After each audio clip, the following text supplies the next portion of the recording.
ಗುರುಭ್ಯೋ ನಮಃ. ಗುಂಡೂರಾಯರ ನಮಃ. ರಾಜ್ಯದ ಬ್ರಾಹ್ಮಣರ ಬಂಧುಗಳೇ, ಅರ್ಚಕ ಬಂಧುಗಳೇ, ಕರ್ನಾಟಕದಲ್ಲಿ ಇತಿಹಾಸದಲ್ಲಿ ಯಾವತ್ತೂ ಇಂಥ ಘಟನೆ ನಡೆದಿರಲಿಲ್ಲ. ಸುಮಾರು 50 ವರ್ಷಗಳ ಕಾಲದಿಂದ ಇಂಥ ಘಟನೆ ನಡೆದಿಲ್ಲ. ಈ ಒಂದು ಸಣ್ಣ ಘಟನೆ ಇಡೀ ಬ್ರಾಹ್ಮಣರ ಸಮೂಹಕ್ಕೆ ಒಂದು ಅವಮಾನ ಆಗುವಂಥ ಒಂದು ಕೆಲಸ ಆಗಿದೆ. ಅದು ತಮಗೆಲ್ಲ ವಿಷಯ ಗೊತ್ತಿದೆ. ಇತ್ತೀಚೆಗೆ ನಮ್ಮ ಡಿ.ಕೆ. ಶಿವಕುಮಾರ್ ಮುಖ್ಯಮಂತ್ರಿ ಆದರು. ಅವ್ರನ್ನ ಅಭಿನಂದಿಸ್ತೀನಿ. ಮತ್ತು ಈ ಸಚಿವ ಸಂಪುಟ ಎಲ್ಲರನ್ನೂ ಅಭಿನಂದಿಸ್ತೀನಿ. ಮತ್ತು ಮೊನ್ನೆ ನೂತನವಾಗಿ ಸಚಿವ ಸಂಪುಟ ನಡೆದಾಗ ಸನ್ಮಾನ್ಯ ಗಾಂಧಿನಗರ ಕ್ಷೇತ್ರದ ದಿನೇಶ್ ಗುಂಡೂರಾವ್ ಅವರು ಗಾಂಧಿನಗರ ಕ್ಷೇತ್ರದನ್ನು ಅವರಿಗೆ 6 ಸಲ ಆರಿಸಿ ಕಳಿಸಿದ್ದಾರೆ. 6 ಸಲ ಅವ್ರಿಗೆ ಆಶೀರ್ವಾದ ಮಾಡಿದ್ದಾರೆ. ಅದು ಗಾಂಧಿನಗರ ಕ್ಷೇತ್ರಕ್ಕೆ ನಾನು ಧನ್ಯವಾದ ತಿಳಿಸ್ತೀನಿ, ಕೃತಜ್ಞತೆ ತಿಳಿಸ್ತಾ ಇದ್ದೀನಿ ಗಾಂಧಿನಗರ ಕ್ಷೇತ್ರಕ್ಕೆ. ಇಂಥ ಒಬ್ಬ ವ್ಯಕ್ತಿಗೆ ನಮ್ಮ ಕರ್ನಾಟಕದಲ್ಲಿ ಒಂದು ಸಚಿವ ಸ್ಥಾನ ಕೊಡಬೇಕು ಅಂತ ನಮ್ಮದೆಲ್ಲ ಆಸೆ ಇತ್ತು. ಕೊಡ್ತಾರೆ ಅಂತ ಕೂಡ ನಾವೆಲ್ಲ ಅಂದ್ಕೊಂಡಿದ್ರಿ. ದೆಹಲಿಯಲ್ಲಿ ಸನ್ಮಾನ್ಯ ರಾಹುಲ್ ಗಾಂಧಿ, ಸೋನಿಯಾ ಗಾಂಧಿ ಮತ್ತು ಸನ್ಮಾನ್ಯ ಸಾಹೇಬರಾದ ಮಲ್ಲಿಕಾರ್ಜುನ ಖರ್ಗೆ ಇವ್ರ ಮೇಲೆಲ್ಲ ಭಾಳ ನಾವು ನಂಬಿಕೆ ಇಟ್ಕೊಂಡಿದ್ರಿ. ದಿನೇಶ್ ಗುಂಡೂರಾವ್ಗೆ ಒಂದು ಸಚಿವ ಸ್ಥಾನ ಸಿಗುತ್ತೆ ಅಂತ ನಂಬಿಕೆ ಇಟ್ಕೊಂಡಿದ್ರಿ. ಇತ್ತೀಚೆಗೆ ಯಾಕೋ ಅವ್ರ ಹೆಸರು ದೂರ ಕಾಣ್ತಾ ಇರಲಿಲ್ಲ. ಕಡೆಗೆ ನಮಗೆ ವಿಷಯ ಕೇಳ್ಪಡ್ತು ಸ್ಪೀಕರ್ ಕೊಡ್ತಾರೆ ಅಂತ. ಅವಾಗ ನಮ್ಗೆ ಇನ್ನೂ ಖುಷಿ ಆಯಿತು. ಇಲ್ಲಪ್ಪ ಒಂದು ಒಳ್ಳೆ ಸ್ಥಾನಮಾನ ಸಿಗ್ತಾ ಇದೆಯಲ್ಲ, ಅದಾನ ಸಿಗ್ತಾ ಇದೆಯಲ್ಲ ಅಂದ್ಬಿಟ್ಟು ಇಡೀ ಬ್ರಾಹ್ಮಣ ಸಮೂಹಕ್ಕೆ ಒಂದು ನಮಗೆ ಖುಷಿ ಆಯಿತು, ಕೊಡ್ತಾ ಇದ್ದಾರೆ ಅಂದ್ಬಿಟ್ಟು ಅಂತ. ಅದು ಕೂಡ ಸಹ ಈಗ ಕೊಡಲಿಲ್ಲ. ನಮಗೆ ಎಲ್ಲ ಭಾಳ ಬೇಜಾರಾಗೋಗ್ಬಿಟ್ಟಿದೆ. ಗುಂಡೂರಾಯರು ಮುಖ್ಯಮಂತ್ರಿ ಆಗಿದ್ದಾಗ ಎಲ್ಲ ಸಮಾಜಕ್ಕೆ ನ್ಯಾಯಯುತವಾಗಿ ಕೊಟ್ಟರವರು. ಅವತ್ತಿಂದ ಇವತ್ತರೆಗೂ ಬ್ರಾಹ್ಮಣರನ್ನ ಯಾರೂ ಕಡೆಗಣಿಸಿಲ್ಲ. ಈ ಸರ್ಕಾರ ಬ್ರಾಹ್ಮಣರನ್ನ ಕಡೆಗಣಿಸಿದೆ. ಯಾರೋ ಒಬ್ಬ ಬ್ರಾಹ್ಮಣರು, ದಿನೇಶ್ ಗುಂಡೂರಾವ್ ಇರ್ಬೋದು, ಆರ್.ವಿ. ದೇಶಪಾಂಡೆ ಇರ್ಬೋದು, ಯಾರಿಗಾನ ಒಂದು ಸ್ಥಾನ ಕೊಡಬಹುದಾಗಿತ್ತು. ಅಂಥದ್ದು ಈ ಸಚಿವ ಸಂಪುಟದಲ್ಲಿ ಒಂದೇ ಒಂದು ಬ್ರಾಹ್ಮಣರಿಗೆ ಸಚಿವ ಸ್ಥಾನ ಕೊಟ್ಟಿಲ್ಲ. ಇದು ಎಲ್ರಿಗೂ ಮನಸ್ಸು ನೋವಾಗಿದೆ. ಏನು ಮಾಡಿದ್ರೆ ಬ್ರಾಹ್ಮಣರು ನಿಮ್ಗಂತ ಅನ್ಯಾಯ ಏನು ಮಾಡಿದ್ರೆ ಬ್ರಾಹ್ಮಣರು ನಿಮಗೆ? ಇತ್ತೀಚೆಗೆ ನಮ್ಮ ಮುಖ್ಯಮಂತ್ರಿಗಳು ಡಿ.ಕೆ. ಶಿವಕುಮಾರ್ ಸಾಹೇಬರು ಮುಖ್ಯಮಂತ್ರಿ ಆದರು.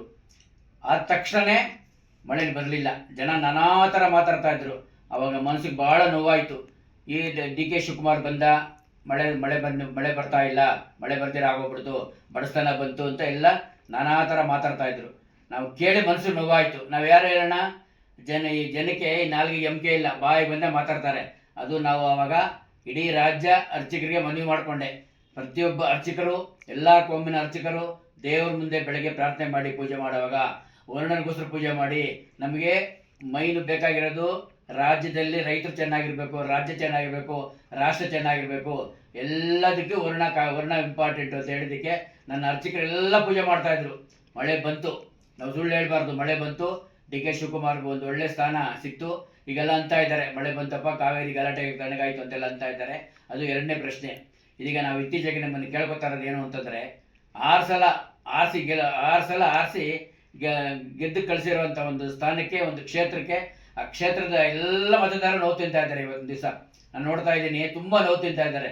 ಅಯ್ಯೋ, ನಮ್ಮ ದಿನೇಶ್ ಗುಂಡೂರಾವ್ ಒಂದು ಸ್ಥಾನಮಾನ ಸಿಕ್ಕಲಿಲ್ಲ, ನಮ್ಮ ದಿನೇಶ್ ಗುಂಡೂರಾವ್ ಒಂದು ಸ್ಥಾನಮಾನ ಸಿಕ್ಕಿಲ್ಲಲ್ಲ, ಅವ್ರು ಏನು ತಪ್ಪು ಮಾಡಿದ್ದಾರೆ? 2 ಸಲ 3 ಸಲ ಸಚಿವ ಸ್ಥಾನ ಕೊಟ್ಟಾಗ ತುಂಬ ಚೆನ್ನಾಗಿ ನಿಭಾಯಿಸ್ಕೊಂಡ್ಬಂದಾರೆ. ಮೊನ್ನೆ ವೈದ್ಯಕೀಯ ಕೊಟ್ಟಾಗೂ ಚೆನ್ನಾಗಿ ನಿಭಾಯಿಸ್ಕೊಂಡ್ಬಂದಾರೆ. ಇಂಥವ್ರಿಗೆ ಸಚಿವ ಸ್ಥಾನ ಕೊಟ್ಟಿಲ್ಲ ಅಂದ್ಬಿಟ್ಟು ಇಡೀ ಗಾಂಧಿನಗರ ಕ್ಷೇತ್ರ ತುಂಬ ನೋವಲ್ಲಿದ್ದಾರೆ. ಅದಕ್ಕೋಸ್ಕರ ನಾವು ತಮ್ಮ ಇಡೀ ರಾಜ್ಯದಲ್ಲಿ ನಾನು ಕಂಡಂಗೆ 50 ವರ್ಷ ಇತಿಹಾಸದಲ್ಲೇ ಬ್ರಾಹ್ಮಣರಿಗೆ ಅವಮಾನ ಮಾಡಿದ್ದೀರಾ. ಯಾವೇ ನೋಡಿ ಯಾವಾಗಲೂ ಒಬ್ಬ ಬ್ರಾಹ್ಮಣ ಇರ್ತಾ ಇದ್ದ. ಯಾವುದೇ ಸಚಿವ ಸಂಪುಟ ಆಗಲಿ ಬ್ರಾಹ್ಮಣ ಇರ್ತಾ ಇದ್ದೆ. ಅಂಥದ್ದು ಈ ಸಲ ನೀವು ಈ ಸಚಿವ ಸಂಪುಟದಲ್ಲಿ ಒಬ್ಬ ಬ್ರಾಹ್ಮಣನಿಗೆ ಸ್ಥಾನಮಾನ ಕೊಟ್ಟಿಲ್ಲ. ಅದು ಇಡೀ ರಾಜ್ಯ ಬ್ರಾಹ್ಮಣ ಸಭೆಗೆ, ಆಲ್ ಇಂಡಿಯಾ ಬ್ರಾಹ್ಮಣ ಸಭೆಗೆ ಮತ್ತು ಹಲವಾರು ಸಂಘ ಸಂಸ್ಥೆಗಳಿಗೆ ತುಂಬ ನೋವು ತಂದಿದೆ. ದಯವಿಟ್ಟು ಸನ್ಮಾನ್ಯ ನಾನು ರಾಹುಲ್ ಗಾಂಧಿನಲ್ಲಿ, ಸೋನಿಯಾ ಗಾಂಧಿನಲ್ಲಿ, ಪ್ರಿಯಾಂಕಾ ಗಾಂಧಿ, ಹೆಚ್ಚಾಗಿ ನಮ್ಮ ಮಲ್ಲಿಕಾರ್ಜುನ ಸಾಹೇಬರು ಮತ್ತು ನಮ್ಮ ದಿನೇಶ್ ಗುಂಡೂರಾವ್, ನಮ್ಮ ಡಿ.ಕೆ. ಶಿವಕುಮಾರ್ ಸಾಹೇಬ್ರು ಇರ್ಬೋದು, ಸಿದ್ದರಾಮಯ್ಯ ಸಾಹೇಬ್ರು ಇರ್ಬೋದು, ಸನ್ಮಾನ್ಯ ಬಿ.ಕೆ. ಹರಿಪ್ರಸಾದ್ ಅಧ್ಯಕ್ಷ ಆದರು, ಅವ್ರಿಗೂ ಅಭಿನಂದನೆ ಸಲ್ಲಿಸ್ತೀನಿ. ಇವ್ರಿಗೆಲ್ಲ ಮನವಿ ಮಾಡ್ಕೋತೀನಿ, ದಯವಿಟ್ಟು ಈ ಒಂದು ಬ್ರಾಹ್ಮಣರ ಕೋಟ ಈಗ ಒಂದು ಖಾಲಿ ಇರೋದ್ರಿಂದ ಅದನ್ನು ತಾವು ದಯವಿಟ್ಟು ನೀವೆಲ್ಲ ದೊಡ್ಡ ಮನಸ್ಸು ಮಾಡಿ ನಮ್ಮ ದಿನೇಶ್ ಗುಂಡೂರಾವ್ಗೆ ಆ ಒಂದು ಸ್ಥಾನ ಕೊಡಬೇಕು ಅಂತ ನಾನು ಇಡೀ ರಾಜ್ಯ ಬ್ರಾಹ್ಮಣರ ಪರವಾಗಿ, ಅರ್ಚಕರ ಪರವಾಗಿ ನಾನು ತಮ್ಮಲ್ಲಿ ಮತ್ತೊಮ್ಮೆ ಕೇಳಿಕೊಳ್ಳುತ್ತೇನೆ.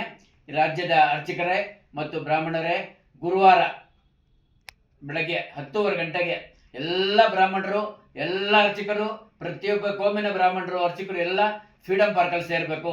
ಅವತ್ತು ನಾವೆಲ್ಲ ಸೇರಿ ಒಂದು ಮೌನ ಮೆರವಣಿಗೆ ಮಾಡೋಣ. ಅಲ್ಲಿಂದನೇ ಮೌನ ಮೆರವಣಿಗೆ ಮಾಡಿ ನಾವು ಡಿ.ಕೆ. ಶಿವಕುಮಾರ್ ಸಾಹೇಬರಿಗೆ ಒಂದು ಮನವಿ ಕೊಡೋಣ.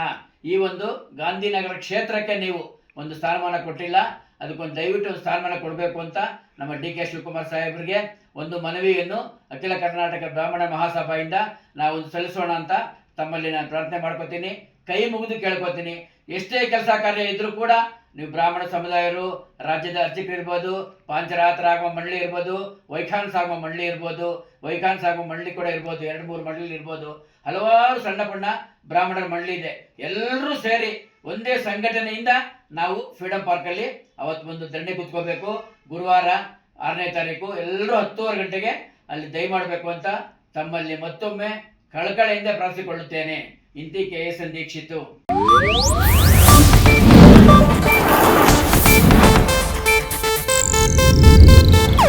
ಇದು ಏಷ್ಯಾನೆಟ್ ನ್ಯೂಸ್ ನೆಟ್ವರ್ಕ್ ಪ್ರಸ್ತುತಿ.